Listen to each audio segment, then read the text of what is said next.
Okay, so welcome everyone. Today we're going to talk about how you might share yoga philosophy in your classes. And I'm quite excited to hear your questions and ideas and experiences, but I'll start with just a few thoughts that I've prepared that I hope you find helpful on how you might begin to share yoga philosophy in your classes. And that might be through theming a class. It might be through sharing a reading or some poetry or some song lyrics. You might be introducing a yama or niyama. You might focus on one of the other limbs of yoga. So that might be breath or sense management or concentration.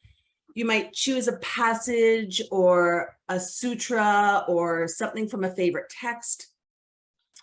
You might share a metaphor or an analogy about one of the poses. So that might be like mountain pose. Find your base, reach up to the sky, broaden your shoulders, stand your ground, take up space, And then maybe you'll sprinkle that into some other poses. So trying to find the mountainness in other poses, right?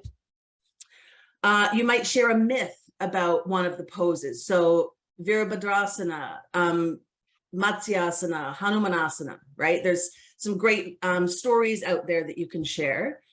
You might do something really simple, like use the yama and niyama card so students can choose their own philosophy to follow. So lots of different ways that you might be sharing yoga philosophy in your classes. And where are you going to draw these from? Again, the Yoga Sutras of Patanjali, the Bhagavad Gita. You might use some of what you're learning in energetic anatomy. We do this a little bit when we check in on the physical sheath, the breathing sheath, the emotional sheath, when we start a practice. You might share something you're learning from Ayurveda. That might include the elements or concepts like increases, like opposites balance. Any reading, any piece of art or literature that we can apply to yoga. We might use what's happening now, weather, time of year, the full moon. It could just be something that's happening in the moment. It could be something as simple as, say it's noisy outside of your practice space because kids are playing.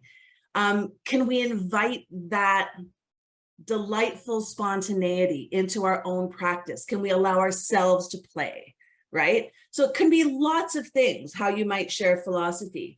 What's important is that it's comfortable for you and it's comfortable for your students, right? A couple of things to consider is try to find analogies or themes or metaphors that are relatable to both you and your students. So think about what's going to be relatable for the students you're working with. You want to think about your students' needs and goals. What are their aims for yoga? And you also want to think about their specific needs. And that might be cultural, faith, trauma sensitivity. So we really want to think about who these students are, what environment you're teaching in. That might be a studio, a gym, a sports club, it might be a corporate class, it might be online. And is this philosophy suitable for this environment? And we also want to think about the length of class. So how much time am I going to commit in this class to talking about philosophy? So those are some things to think about.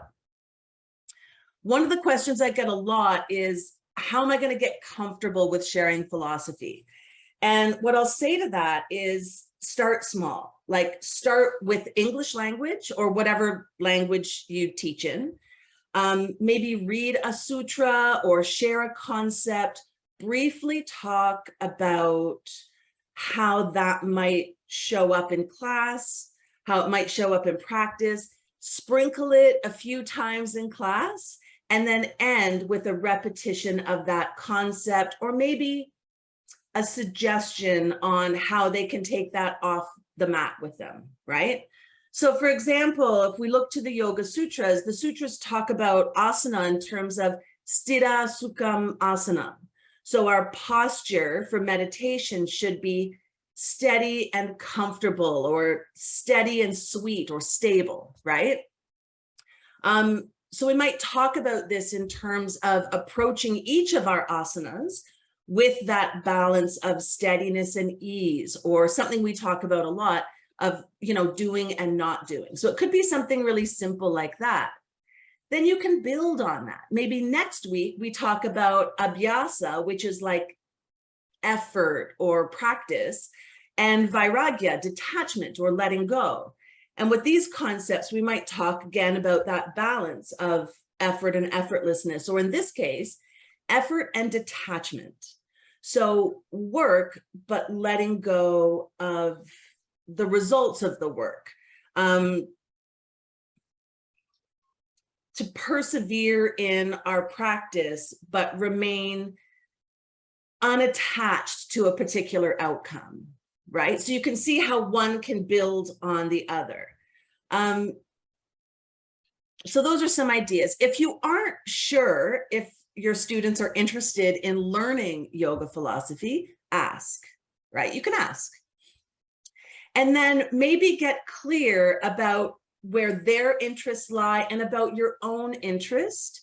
And I think it's important to get clear on your own perspective on philosophy and what is your aim. So being clear about what's your purpose for sharing philosophy before you begin. So rather than just copying what's been done before or taking on what another teacher does, what is your particular aim? What is your voice for sharing philosophy? What is your purpose?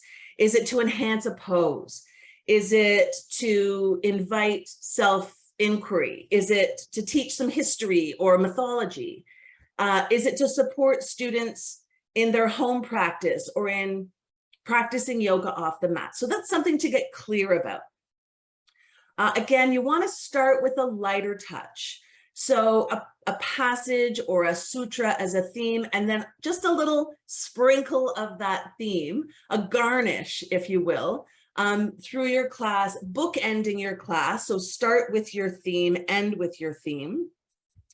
And maybe in that closing, something to invite students to take that out into their life with them. Do aim to make any discussion open to interpretation. So know that we all have different perspectives, different lifestyles, and we all have different values. So we want to make sure that our philosophy talk doesn't get preachy, like this is exactly how you should take this, and this is exactly how you should take it out into your day. So open to interpretation, a question, an inquiry. So we want to encourage inquiry through, like, what does this feel like to you? How might this support your practice? Does this even feel like something you'd like to explore, right? So you want to kind of have a little bit of a take it or leave it approach. This might meet you where you're at, or it might not be something you want to explore right now, right? So that's a good way to kind of approach this. Just last thing, couple of things to take care with. Imposing in general, anything that might feel to your students like a lecture or moralizing or imposing or even assuming shared values, or especially what might feel like faith-based teaching, particularly if you're teaching in an environment where there's a lot of people of faith who might find that really uncomfortable. Don't tell people what to think. Instead, offer them the teaching, let them come to their own conclusions, their own exploration. What you'll find if students feel like they're being imposed on is there's going to be pushback. There's going to be resistance, right? Know your limits. And I'll say this particularly when it comes to sharing Hindu mythology. Having respect for the faith and the culture, and perhaps speaking openly about the limits of our understanding, well, I'll say my understanding, about the complexities of sharing someone else's culture, someone else's faith or spirituality, because it's not my particular faith or spirituality.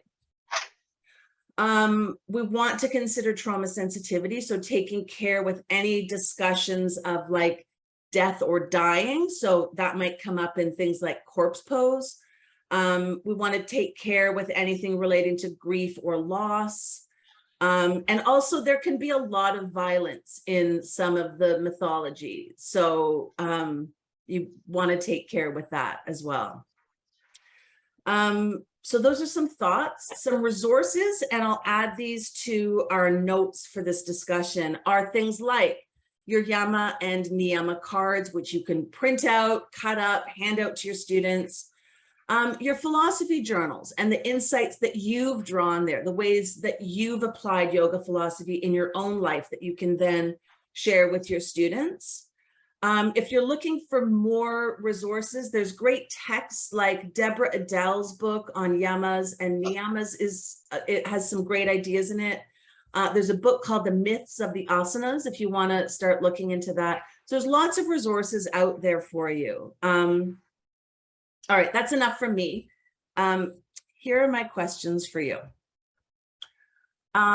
Are you comfortable with sharing philosophy? Is there a way that you see or that you've found to be comfortable in sharing philosophy with your students? Is there a teacher who's shared philosophy in a way that's met you where you're at, that really worked for you, that inspired your practice, that encouraged you to maybe move more deeply into your yoga experience? Third, what concerns do you have about sharing philosophy? Do you see any issues arising for you or your students? And lastly, how will you do your homework and prepare for sharing some philosophy? And how might you follow up with students on what you've shared? So there's some questions. You can let those sit there while you ask your questions and share the insights that you've already got ready in this talk. So